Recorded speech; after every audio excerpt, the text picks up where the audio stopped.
Welcome to That's Good Sports. I'm Brandon. Should the Saints get a second chance, Perna?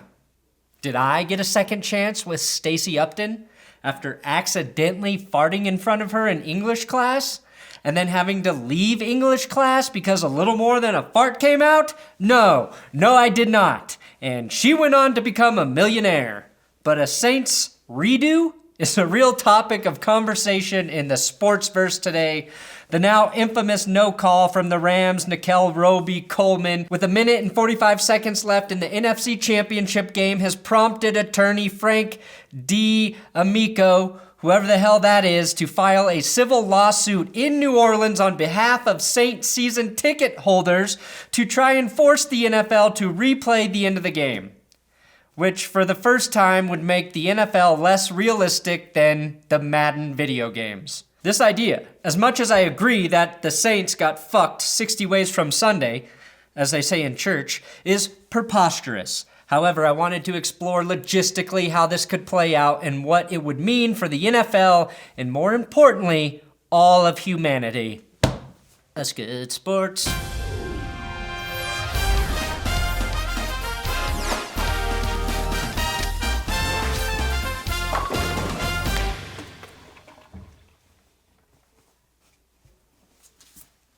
Please consider subscribing to this YouTube channel. And if you're feeling saucy, you can support this channel via Patreon. Patreon.com/ThatsGoodSports.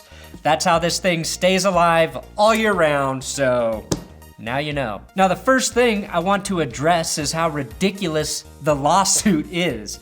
Per Darren Rovell on Twitter, this is the list of damages Saints ticket holders are claiming in the lawsuit. Mental anguish and emotional trauma.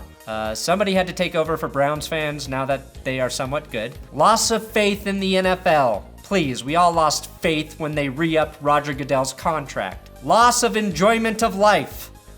That's why they invented alcohol. Loss of entertainment.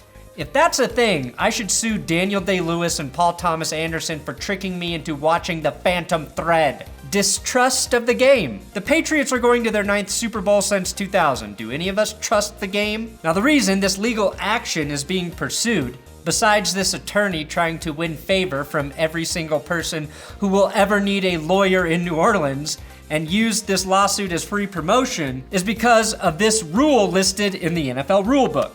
The commissioner's powers under Section 2 include the imposition of monetary fines and draft choice forfeitures, suspension of persons involved in unfair acts, and, if appropriate, the reversal of a game's result or the rescheduling of a game either from the beginning or from the point at which the extraordinary act occurred. I think if they replayed this game, they'd be setting a dangerous precedent in the NFL. And I don't think a missed pass interference call really qualifies as an extraordinary act as stated in the NFL rulebook. An extraordinary act is if Nathan Peterman beats you with 5 touchdown passes and a perfect QB rating. An extraordinary act would be the Chargers selling out a home game. An extraordinary act would be seeing an AFC East team not named New England win that division. Roger Goodell could get away with replaying the end of this game, though, for 2 reasons. 1, it would make the NFL more money in 2 minutes than the Titans have since moving to Tennessee in 1997. 2, next to maybe the Chargers, the Rams fan base would produce the absolute least amount of backlash. How many Rams fans can you imagine taking the time to formally complain on Twitter, where complaints officially become formal per Article 8 in the US Constitution? Besides these 2 guys, how many diehard Rams fans can there be? What if the NFL decided to replay the game from the 1 minute and 45 mark, and the Saints ran down the clock, and then Will Lutz missed the field goal, or it got blocked, and the Saints lost again in overtime? It could happen. Are you prepared to lose again, Saints fans? That would go down as the worst loss in NFL history. You would have to change your name to the New Orleans Aints. You'd go from having the support of everyone in the football world to being the biggest joke in football history if you did indeed somehow lose twice. I'm not sure that risk is worth the reward of almost certainly losing to the Patriots in the Super Bowl. The Saints struggled against the Rams defense at home. Do you really believe the Saints can destroy a much more disciplined defense than the Patriots in a much more neutral setting?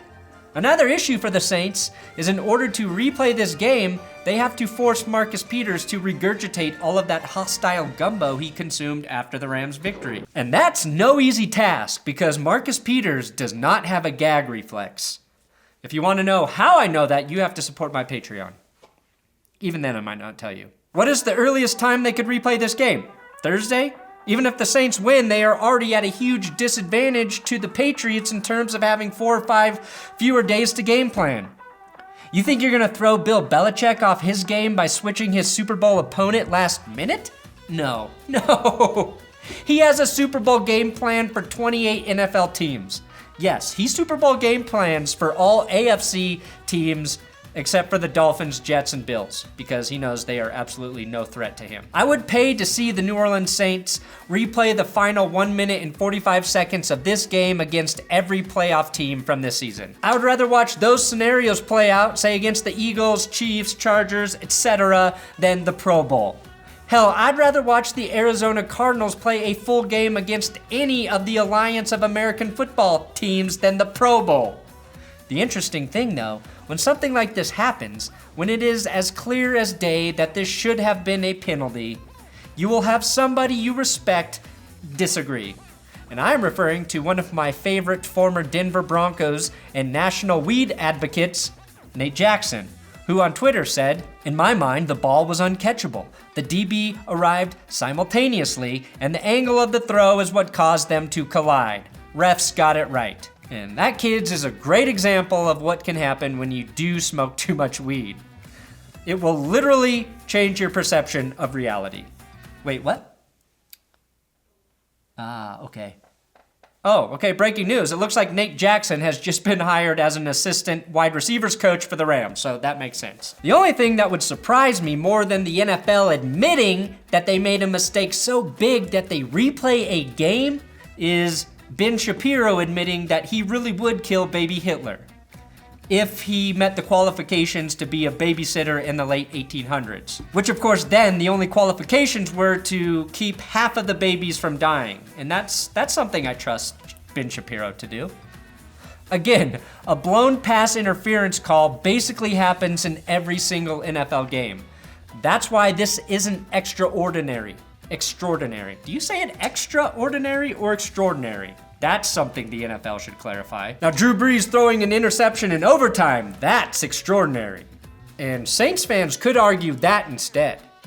I don't think the NFL needs to review pass interference calls during games, but maybe in the final 2 minutes of games, they make pass interference or personal fouls automatic reviews, like turnovers and touchdowns. The NBA can review any foul that occurs in the last 2 minutes of a game to make sure they get it right. And we all know they have never had a problem with officiating. That's what I would do. But I'm also twice as smart as Roger Goodell with half the education and have one fewer US senator for a father, so who really cares? Sorry, Saints fans, but it's time to move on.